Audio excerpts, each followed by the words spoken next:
the Dutch driver will retain his crown. Max Verstappen is a 4-time Formula One world champion. That is 4 in a row, Max. 4 in a row, congratulations. In the last 4 years, Max Verstappen has won everything. He's become a 4-time world champion, matching Alain, Prost and Sebastian Vettel. In the most recent seasons, no other driver has been able to defeat Max. But what if I tell you that there is a way to beat him? Let me explain. First of all, not every driver can beat Verstappen. Let's talk about talent first. You need an extremely talented driver, one of those rare stars who's also gained enough experience. Get it, Lance? Maybe this isn't a job for you. Anyway, Max has grown a lot over the past few years and has become a complete driver. This means he's strong everywhere, under normal conditions, in the wet, in qualifying, but also in the race, and especially when he guides his team. Even in media appearances, the Dutch driver has made noticeable strides forward. No, I might get fined. Tell us about lining up It's along. not towards you, don't worry.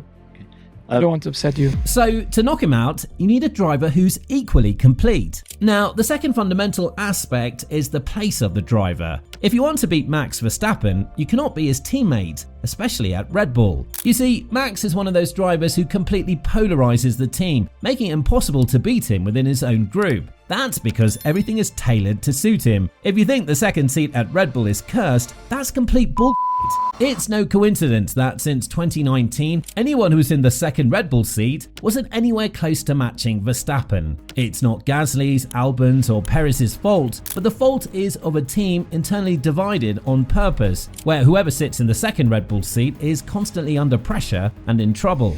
You may be wondering why. Well, that's because the cars produced by the Austrian team are built according to Verstappen's feedback and style. And given that the Dutchman has an extremely aggressive driving style, anyone alongside him is put in a tough spot. People often don't realise how difficult it is to drive near to Max. But to better explain that, while the two cars made by Red Bull at the start of the season may be the same, numerous adjustments are made race by race based on drivers' preferences, and this changes the behaviour of the cars. Then at some points of the season, the team brings the mid-season updates that completely changes both cars' bases. Therefore, the difficulty for Verstappen's teammate increases even further. And for this reason, to beat the Dutchman, you can't be his teammate. But there's another essential element to defeat Max, and it's experience. This was a key factor, for instance, for Lando Norris in 2024. The young English driver had never fought at this level in Formula One before, and he could have managed certain situations better if he had more experience. Meanwhile, Max, a 4-time world champion, has become highly experienced, proving himself an extraordinary driver. And so to beat him, you need experience, to understand when to attack and when to hold back. But even this isn't enough. To compete with Max, you have to race hard, just like Hamilton did in 2021. With Verstappen, you have to fight hard, even pushing the limits to set off clashes. It's necessary to make him understand that he won't have an easy time. Doing this would prevent him from being as calm as we're used to seeing him, and at least putting him under some pressure, which can significantly change how a driver approaches a championship.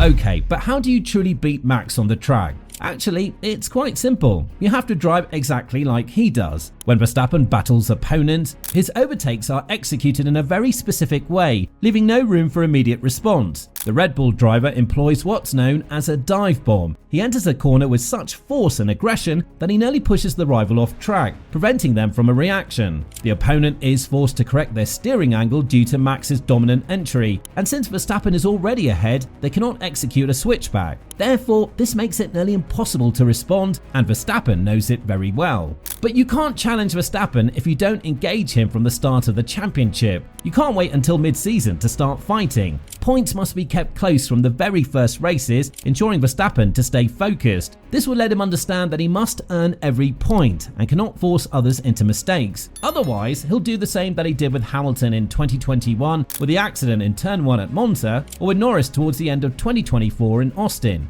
If Max holds a points lead over his rival, he'll do everything possible to maintain it, even pushing the boundaries of fair play. If everything talked about so far is done, we're likely to see a truly intense season, but there's one more area where Verstappen would still hold an advantage: his race engineer. His name is Giampiero Lambiesi, one of the best in the paddock. Known as GP, Lambiesi is a British-Italian engineer who's been with Max since his F1 debut, but actually, he's a veteran. He started in 2005 with Jordan and stayed with the team until 2014 when it became Force India. In 2015, he joined Red Bull, and by 2016, the Verstappen-Lambiesi duo had formed. These two are practically inseparable, even though they're quite different as individuals. It's essential to highlight that Max has an irreplaceable weapon in Lambiesi. Perhaps only Peter Bonington, that is Lewis Hamilton's race engineer, can be compared. What sets Lambiesi apart from all his peers is the deep connection he's developed with Max. This enables him to read every nuance of his driver's behavior.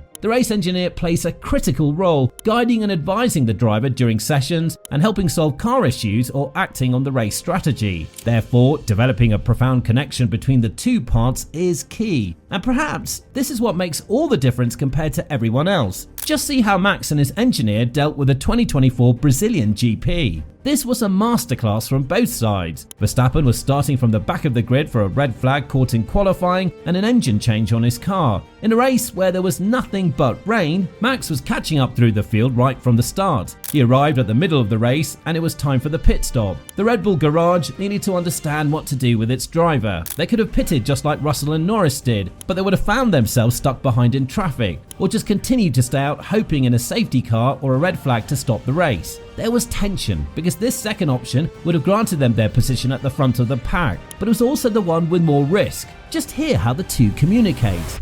A lot of water coming now, mate. Okay, let me know when you think it's extremes. Verstappen needed to know exactly for how much time the rain would last. Does it keep raining or not? Now it's the extreme.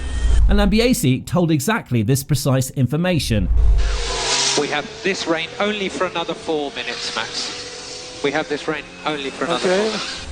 Always being present through the process. Max went on to win that incredible race starting from P17, definitely crushing Norris's hopes for the title. And this is the difference. Did you see anyone else managing a similar situation in that way? I don't really know. So, to beat Verstappen, basically Lambiesi needs to be stolen away from the Dutchman. Or, the second option is to create a synergy between another driver and engineer like theirs. A very difficult task. Ask Leclerc with his former race engineer. Stay out, stay out, stay out. But here comes an interesting episode. In mid-2024, when Ferrari announced Hamilton's arrival, rumours suggested that the Italian team offered Lambiesi a position as the Britain's new race engineer. However, Lambiesi reportedly refused. The reasons are unknown, but what's clear is that the bond between Max and his engineer is truly solid. When Verstappen won his first world title in 2021, he said of their relationship, "If he stops, I stop too. I've already told him, when he decides to leave F1, I'll leave the paddock too. I want to work only with him." This meaningful statement truly shows who Max Verstappen is. It won't be easy to beat him, but if someone wants to try, now they know how. And for sure, they don't need to do like Lando Norris in 2024.